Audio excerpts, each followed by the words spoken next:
Hello there, everybody. It's Friday. It is late, but it is still a very good time to do a revenge of the Q and or A. I have the hat right here. I'm staying up late because I'm trying to mess up my sleep schedule so that tomorrow, when we do the live stream for the 20th anniversary of Chrono Trigger, I can stay up the entire time because that's sort of what we do, right? That's sort of how we do it. Usually, let me be honest, this is what happens. Gerard and I invite a lot of people, and then everyone falls asleep except for him and I, and then he plays the game while I sit there kind of half awake, kind of half asleep, and I'm like, just go that way, kill that thing. And Gerard's like, I beat the game already. I'm like, great, I'm gonna go sleep now. That's usually what happens. So this time I am messing up my sleep schedule so I can be there, his solid wingman, and we're gonna beat Chrono Trigger together. He's never played it before. And he calls himself the completionist. Anyway, that's why I'm up late. And also this weekend, because I'll be doing that, I won't be making videos, so you're going to have all the videos from CoxCon. We have all of them done already, and I'm going to upload them this weekend, and you can watch those if you choose not to watch the stream. So all the CoxCon videos will be up this weekend too. So enough of that. Enough announcements. Link below, though, for the Chrono Trigger stream. Go to that. Watch us. It'll be awesome. Let's get down to this hat, shall we? Question the first. This comes from Brady, who says, "You've played Skyrim quite a long time ago. Uh-oh. And at one point during a Q&A you mentioned it was coming back in a few months. I believe it's been nearly a year. What happened? Did your save mess up or something? Was it a video problem?" No, it wasn't any problems. I don't know how to get back into it. It's been so long. Honestly, I want to get back into it, and I want to make that happen. And it probably will happen this year. I have the biggest problem in the world of how do I continue it at the same quality that I gave you originally? The same fun, the same exploration, the same silliness, the same story-driven kind of stuff. Like, oh, I have my dog, and I have Lizzie, and all that stuff. How do I keep that going? And how do I create a new story for you? Because last time we left off, he was alone. So what do we do? How do I fix that?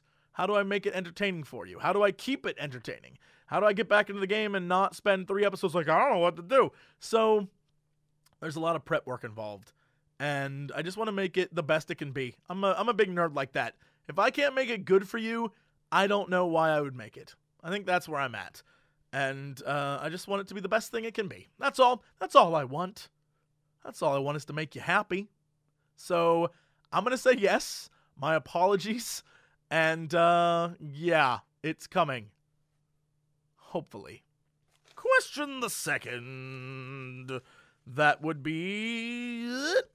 This would be Zero, who says, if you had to choose one person in your life other than your parents that you are most thankful for having met and consider them as having the biggest impact in your life, who would it be and why?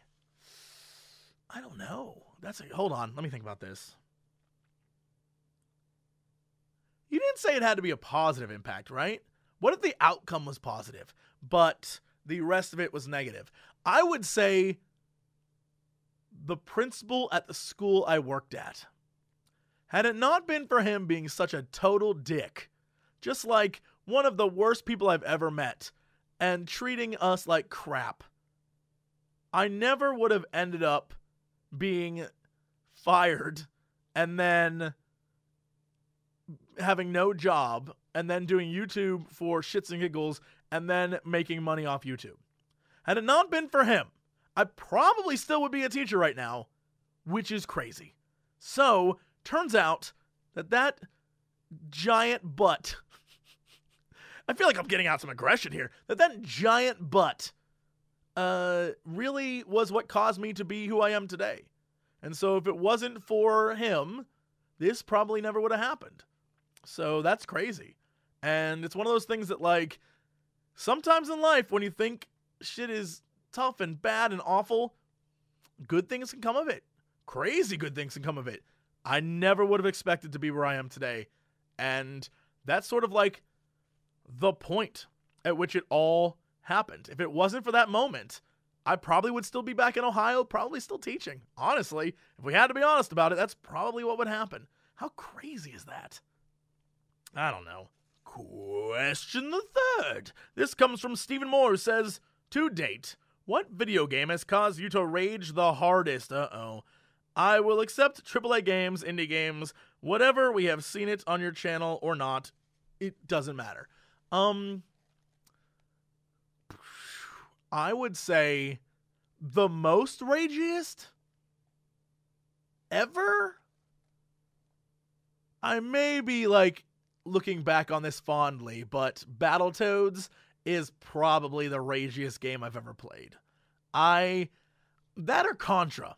I used to have a friend, Mike, who would get Contra Mad, as we used to call it, where he would lose his mind when we played that game. Because if you didn't have the cheat codes and you tried to do it without the Konami code, oh, speaking of which, Konami, you better use that code because your company dying. Anyway, zing. The Konami code, we'd use that, and we'd blow through the game. It was easy. But if you didn't have that code, playing that game was the worst experience, and he'd get so mad. And I'll never forget, he got so mad one day, he started, if you ever see me playing like Heroes or whatever and I get really salty, imagine that times 10, but then like less incoherent. I'll never forget, we were fighting a boss. I don't remember which one it was. It was one of the ones where you go through the screen like you're going this way. Instead of side-scrolling, you're going like, pew, pew, like that. I think that's what that was. Maybe that was Super Contra. I don't know, whatever. But it was, we were playing one of them, and he literally just shouted like, your ass is grass and I'm a lawnmower. And everyone was just like, what? He got Contra mad. He got very, very mad whenever we played that game. And so it cracked me up. But yeah, I'd say that was probably the most ridiculously hard game that Battletoads is also very difficult, but Contra and Battletoads, games back in the day were dicks. Every game on Nintendo and Super Nintendo, almost all of them, dicks. It wasn't until later they were like, we want everyone to enjoy our story. Half those old games, they're like, we don't give a shit. If you die in the first level 50 times, that's your problem, not ours. Not a fan of those days. Let's do one more. What the hell?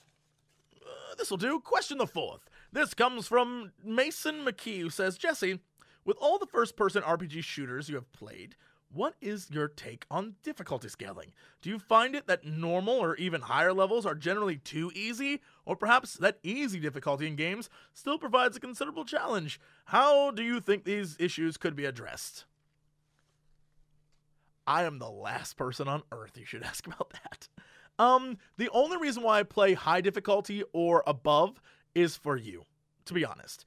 If I play any of those, it's because I'm aware that you as an audience would eat me alive if I played on normal or easy. Most of the time when I play on normal, especially in RPGs, I'm playing because I want to experience the story. If I ever play anything on easy, I don't play easy because I imagine that is what... It's not what the developers want you to play, right? I imagine normal is the game they want you to play. Hard is like the game they want you to play, but, a little challenging. And then expert is like, you want to be a douche about it? All right, here's expert, right? I always felt like playing a game on normal's fine. It wasn't until I got on the internet that y'alls were like, normal? Pfft, whatever, cocks. So most of the time when I play on hard, it's for you guys. It's because I'm like, whatever. They want to see me suffer? Sure. But I have no problem with difficulty settings. I don't care, really. It's not a big issue for me. I'm a big story person. If I can get the story, then I'm good. The only time that I play, like, extra hard is, example, in WoW. In Warcraft, they have it now where if you want to experience the whole story, you have to go and do the mythic level raids. And so you can't just do normal raids, and you can't just do raid finder, and you can't just do heroic. You have to do mythic level, and then it unlocks a few extra things. That's the only reason why I do that stuff. If I can get a little bit of extra story just by being a badass and doing the expert mode on things, then I'll do it. But other than that, I don't give a shit. It's not for me. It's not my thing. Yeah, so I guess that's it. So we'll put away the hat for now, but we will be back next week with another Revenge of the Q&A. But actually, tomorrow, the very first video from CoxCon is the Revenge of the Q&A. It's a live version of it. It's me and an audience of, let's say, thousands. And they all have questions for me, and you get to see a fat dude answer a bunch of, like, really attractive people's questions. That's pretty much what that video is. So enjoy it, and I will see you tomorrow at the Chrono Trigger live stream, 5 p.m. PST. Link in the description below to the channel, and it even has a little timer on it, so if you don't know what time that is exactly, you can click that and I'll show you. It's good. I'll see you tomorrow. Thank you so much, and as always, to be continued. UFO Commander, we are the future. We're gonna take you to the future. Then we're gonna get to the future, where everyone talks like they're from the future. UFO Commander, we are the future. We're gonna take you to the future. Then we're gonna get to the future, where everyone talks like they're from the future. Hello there, old sport. Me, just got the #1 member of the band. The Beasley's the tip-top shape. I'm swell shape, and I'm gonna make a fortune for my ass for balls. Shut the balls up! UFO Commander, we are the future. We're gonna take you to the future. Then we're gonna get to the future, where everyone talks like they're from. Shut the balls up! UFO Commander, we are the future. We're gonna take you to the future. Then we're gonna get to the future, where everyone talks like they're from. Shut the balls up! Give me that! No! No! No!